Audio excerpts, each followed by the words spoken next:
Hey, what is going on, my Elio friends? This is Joker88. We have another episode of Let's Talk Elio.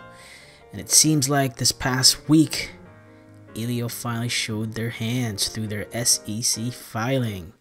Was it a winning hand? No. I think a lot of us know that it's not looking good financially wise, but I think in lieu of all this stuff, Paul Elio went ahead and spoke with the Caddo Parish people, the commissioners there, and decided to do a little press conference. And if you guys didn't get to see it, I'll give you guys a couple of highlights with some of the news that happened over there in Louisiana. Alright, so here you go. I want to say that Elio Motors continues to be and has been very committed to creating jobs in Shreveport in this facility. That we have never wavered on that. And I'm very excited about where Elio Motors sits today. Unfortunately, most of the most compelling progress that we're making is not shareable publicly. So we are now a publicly traded company. The Securities and Exchange Commission has some very strict rules on what you can and can't share as a publicly traded company. And so it really handcuffs me from giving a full update to the entire community. However, you know, the community certainly has a stake in these jobs being created, and so I wanted to take the time to come down and give a full update to the commissioners who were willing to sign an NDA so I could actually share those pieces of information legally. And you know, it is, the public has a big stake in this facility, but this is not a public asset. So Elio Motors owns all the equipment inside this facility. It has not been supported at all with any public dollars. We've spent millions of dollars since 2013 in the acquisition and continuation of acquiring this equipment. And I think that's very important for Elio's success. I also think it's very important for Shreveport. If you can't use this equipment to build vehicles in this site, it's not worth much. It's worth scrap metal. Right? It's too big. You can't move it. So if you can't use it for its intended purpose, where it's installed, it has not much value. And then when you take this out, this is just another big warehouse, just like hundreds of others across the country, and you're competing for warehouse jobs with for Amazon. Right? With this equipment intact, this is an extraordinarily valuable asset, and we can create high-paying manufacturing jobs here. So it's been Elio's commitment, and we've spent a lot of money backing that commitment, acquiring this equipment and keeping it intact for our ultimate success.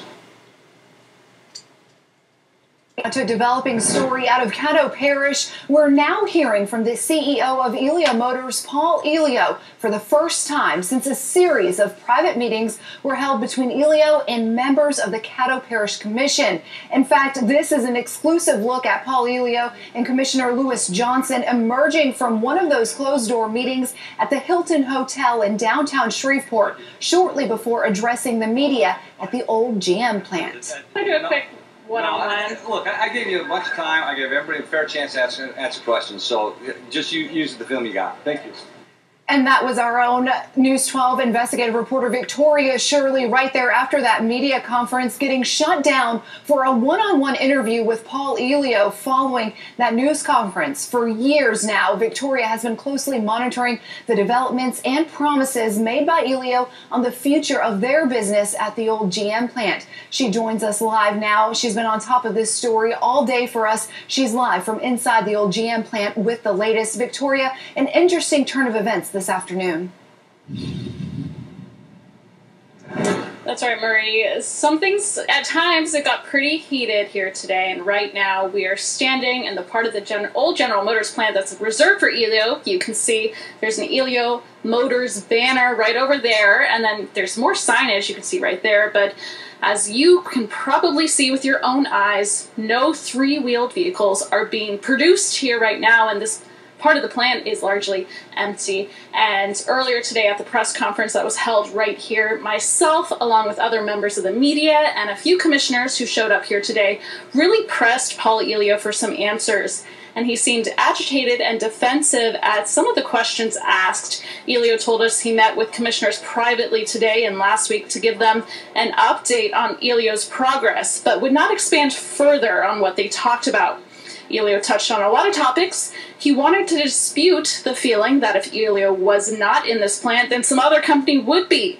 He said other companies in the past were interested but chose not to move here. He also said there's a lot of equipment in the plant that they can use that will reduce their startup cost, and because he said that, Commissioner Mario Chavez asked Elio for an inventory list showing how much equipment is usable and what's not. And Elio got very testy when asked about comments made in the media by Industrial Development Board President Gard Waite, saying the equipment left at the old GM plant are just outdated robots. Take a listen. That's if you're a good journalist. If you go talk to a homeless guy on the street and he says the equipment's bad, are you going to re-report that, or are you going to say I got to consider the source? That's a bad source. So why don't you challenge him on his knowledge of automotive equipment? And then make an assessment, and then if he actually has some expertise and it might be valuable, then report it. So let me go back to my prepared remarks, please. And he emphasized today, and District 12's Commissioner Lewis Johnson said he organized the press conference because of the amount of questions he's received from constituents and journalists about the plant. He wanted to provide an opportunity for us to get some answers directly from the source, and Johnson emphasized multiple times today that he was here as a commissioner of District 12. He did not hold this press conference to speak on behalf of the parish, and he did not hold the press conference because he is necessarily a supporter of Elio Motors. He just wanted to clear the air and have everyone have direct access to the person who may have the answers to a lot of questions that not only the media but the community and government leaders have been having. And coming up at 5 o'clock on KSLA News 12, I asked Paul Elio directly about him receiving a six-figure salary despite the fact that his company has yet to generate any revenue. And you'll hear that answer coming up tonight at 5 o'clock on KSLA News 12, live in the old General Motors plant, Victoria Shirley. KSLA News 12, back to you. One thing that rubbed them the wrong way the most was the fact that one salary each year is $250,000. Along with two other board members, they get six-figure salaries, yet you're not making revenue, there's no jobs, and